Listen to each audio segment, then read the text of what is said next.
അങ്ങനെ പത്മജയും ഒടുവിൽ താമരയിൽ വന്നിറങ്ങി. എ കെ ആന്റണിയുടെ മകൻ അനിൽ ആന്റണി ആദ്യം ഇറങ്ങി. അതിന് പിന്നാലെ നമ്മുടെ പി സി ജോർജും മകനും അനുഗമിച്ചു. ഇപ്പോൾ പത്മജയും BJPക്ക് വേണ്ടി രംഗത്തിറങ്ങിയിരിക്കുകയാണ്. വലിയ സ്വീകരണങ്ങളൊക്കെ ഏറ്റുവാങ്ങി പാർട്ടിയുടെ മെമ്പർഷിപ്പ് എടുത്തിരിക്കുന്നു. തൃശ്ശൂരിൽ സുരേഷ് ഗോപിക്ക് വേണ്ടി പ്രവർത്തിക്കുമെന്നാണ് ആദ്യത്തെ പ്രഖ്യാപനം. അപ്പോൾ എന്തായാലും പത്മജ ഒരുങ്ങി തന്നെ ഇറങ്ങിയിരിക്കുകയാണ്.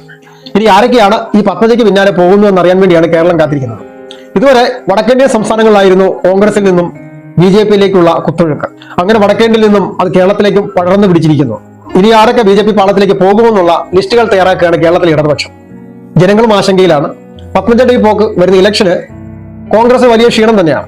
കാരണം ജനങ്ങൾക്ക് കോൺഗ്രസിനുള്ള വലിയൊരു വിശ്വാസം നഷ്ടപ്പെട്ടു തുടങ്ങിയിരിക്കുന്നു. ദിവസവും കേൾക്കുന്ന വാർത്തകൾ കോൺഗ്രസ് എല്ലാം രാജിവെച്ചു BJPയിൽ ചേർന്നിരിക്കുന്നു. ഇത് വടക്കേന്ത്യയിൽ മാത്രം സംഭവിക്കുന്ന പ്രതിഭാസമാണെന്നും ഇത് കേരളത്തിൽ സംഭവിക്കത്തില്ല എന്ന് ആശ്വസിച്ചിരിക്കുന്ന കോൺഗ്രസ് കൂടാരത്തിന് ഇത് വലിയ അങ്കലാപ്പാണ് ഉണ്ടാക്കുന്നത്. ഇത് വലിയ രീതിയിലാണ് വരാൻ പോകുന്ന ഇലക്ഷനെ ബാധിക്കുന്നത്.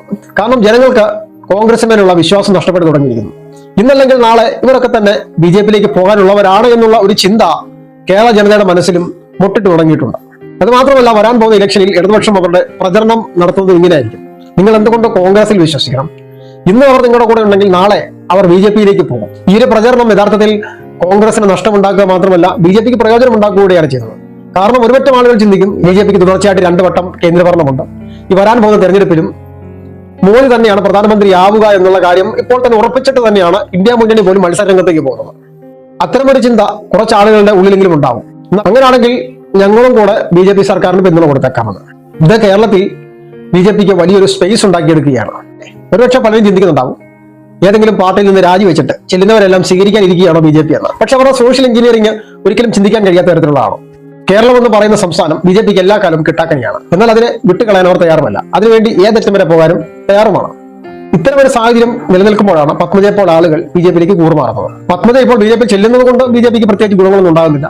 വലിയ വോട്ട് ബാങ്കുകളൊന്നും പത്മജയ്ക്ക് പിന്നാലെ BJPയിലേക്ക് എത്തിച്ചേരുകയുമില്ല. പക്ഷെ പത്മജ നൽകുന്ന ഒരു സന്ദേശം ഇപ്പോൾ പത്മജ BJPയിൽ എത്തിയിരിക്കുന്നു. എന്താണ് കാരണം? പത്മജ പറയുന്നത് കോൺഗ്രസിൽ നിന്നിട്ട് തനിക്ക് അർഹിക്കുന്ന സ്ഥാനങ്ങളൊന്നും ലഭിച്ചില്ല. കരുണാകരന്റെ മകളായിട്ട് കൂടി, അതായത് കോൺഗ്രസിനെ വളർത്തി വലുതാക്കിയ, അല്ലെങ്കിൽ ഇന്ത്യൻ നാഷണൽ കോൺഗ്രസിൽ, അതായത് ഇന്ത്യയുടെ ഭരണത്തിൽ പോലും കോൺഗ്രസ് ഭരിച്ചിരുന്ന കാലത്തിൽ അതിനെ സ്വാധീനം ചെലുത്താൻ കഴിയുന്നു, അല്ലെങ്കിൽ പ്രധാനമന്ത്രി ആരാകണമെന്ന് പോലും നിർദ്ദേശിക്കാൻ കഴിവുള്ള പവറുള്ള ഒരു നേതാവായിരുന്നു കെ കരുണാകരൻ. ആ വ്യക്തിയുടെ മകളായി തനിക്ക് കോൺഗ്രസിൽ അർഹിക്കുന്ന സ്ഥാനങ്ങളൊന്നും ലഭിച്ചില്ല. അതുകൊണ്ടാണ് താൻ BJPയിലേക്ക് പോകുന്നു എന്നാണ് പ്രഖ്യാപിച്ചത്. ഇത് നിലവിൽ ഇപ്പോൾ കോൺഗ്രസിലുള്ള, വർഷങ്ങളായിട്ട് കോൺഗ്രസിൽ പ്രവർത്തിച്ചുകൊണ്ടിരിക്കുന്ന, അർഹിക്കുന്ന സ്ഥാനം ലഭിക്കാത്ത പല മുതിർന്ന നേതാക്കളും പത്മജയെ പിന്തുടരാനുള്ള എല്ലാ സാധ്യതകളും തെളിഞ്ഞു കാണുന്നുണ്ട്. എന്തായാലും ഇന്ത്യ മുന്നണി NDAക്കെതിരെയും മോദിക്കെതിരെയും രാജ്യമൊട്ടാകെ യാത്രകൾ നടത്തുന്നു.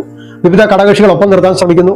എങ്ങനെയെങ്കിലും BJPയെ പരാജയപ്പെടുത്തുക എന്നുള്ള ലക്ഷ്യത്തോടെ മുന്നോട്ട് പോകുമ്പോൾ ആ ഒരു രാഷ്ട്രീയ പ്രസ്ഥാനത്തിൽ നിന്ന് തന്നെ ഇങ്ങനെയുള്ള കുഴിഞ്ഞുപോക്ക് അവരുടെ ലക്ഷ്യങ്ങൾക്ക് തുരങ്കം വെക്കുന്നത് തന്നെയാണ്.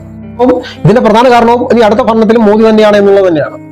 ഇനി വരാൻ പോകുന്ന ഇലക്ഷൻ കേരളത്തെ അതീവ ഗൗരവത്തോടു കൂടെ തന്നെയാണ് BJPയുടെ കേന്ദ്ര നേതൃത്വം കാണുന്നത്. എങ്ങനെയെങ്കിലും കേരളത്തിൽ ഒരു അക്കൗണ്ട് ഓപ്പൺ ചെയ്യാൻ അവരെ കൊണ്ട് കഴിയുന്ന എല്ലാ സോഷ്യൽ എഞ്ചിനീയറിംഗും വർക്കൗട്ട് ചെയ്യാൻ തന്നെയാണ് അവരുടെ തീരുമാനം. അതിന്റെ ഭാഗമായിട്ടാണ് അനിൽ ആന്റണി പത്തനംതിട്ടയിലും സുരേഷ് ഗോപി തൃശ്ശൂരിലും ഒക്കെ ആയിട്ട് മത്സരിച്ചുകൊണ്ടിരിക്കുന്നത്. അതുപോലെ തന്നെ തിരുവനന്തപുരത്ത് രാജീവ് ചന്ദ്രശേഖരൻ ഇറക്കുമ്പോൾ പല ആളുകളും നെറ്റി ഉളിഞ്ഞു. രാജീവ് ചന്ദ്രശേഖരൻ എന്താണ് ചെയ്യാൻ കഴിയുക? രാജീവ് ചന്ദ്രശേഖരൻ എന്താണ് ചെയ്യാൻ കഴിയുമെന്നും തിരുവനന്തപുരത്തെ വോട്ടർമാരിൽ എന്തൊക്കെയാണ് സ്വാധീനം ചെലുത്താൻ കഴിയുക എന്നൊക്കെയുള്ള കാര്യങ്ങൾ അടുത്ത വീഡിയോയിൽ പറയാം.